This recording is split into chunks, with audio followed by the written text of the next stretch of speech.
Hello and welcome to Marietta's cooking video. As you can see, I have the onions there. I already added the oil. Now all you have to do is turn your stove on. I will recommend a medium to medium high heat. And once they are nice and translucent, add your paprika. Add a concerning amount, like the amount that you would find on like Cheetos or Doritos or something.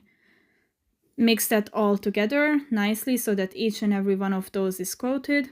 Whoa, why'd you have to fart? Anyway, let me clean that up. As you can see, you want it to be nice and orange. So orange, in fact, that it's even more orange than Donald Trump. Add your meat. Stir that in nicely. You didn't see that. So stir your meat in nicely, just like this. Make sure each and every single one of them is covered in that gooey onion and paprika mix.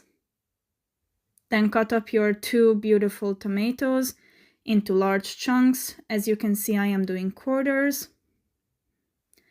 And in case, yes, don't struggle like me, cut your tomatoes with a sharper knife preferably. And then take your lovely tomatoes and then chuck them in there. Once your tomatoes are mixed in, add your water. I'm doing about half a cup now and stirring it in. As you can see, I'm struggling to stir it because I managed to burn down the bottom of it a bit, but we're gonna ignore that. And then this is the part where I realized that I did not, in fact, measure enough water out for this because it's still a bit too little.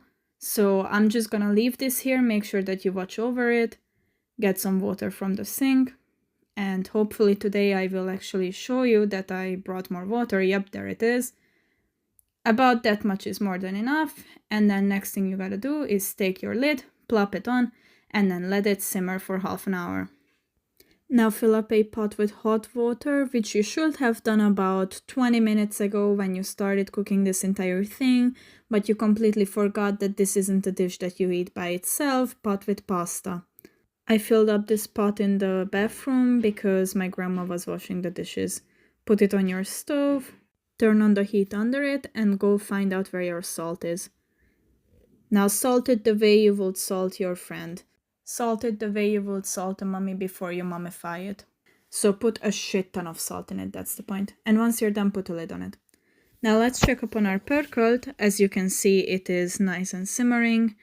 Stir it up, and if you find any tomatoes, they should be semi-soft by now. Push them down to the bottom so that you smush them even more. Once you're done with that, put your lid nicely back on.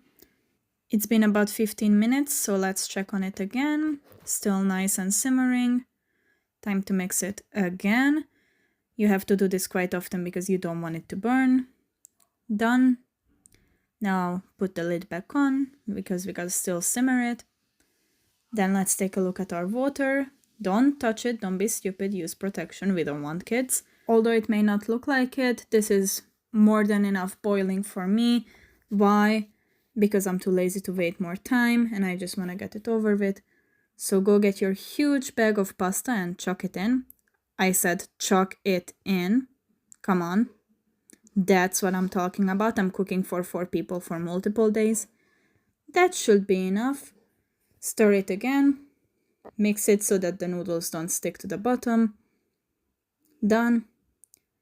And then be amazing and put the lid on. Now let's go and check up on our pörkölt. It's simmering nice and slow. Let's get a fork to see if the meat has cooked through and has become tender. It has, so now I'm just gonna stir it and keep it without the lid on because it's a bit too watery.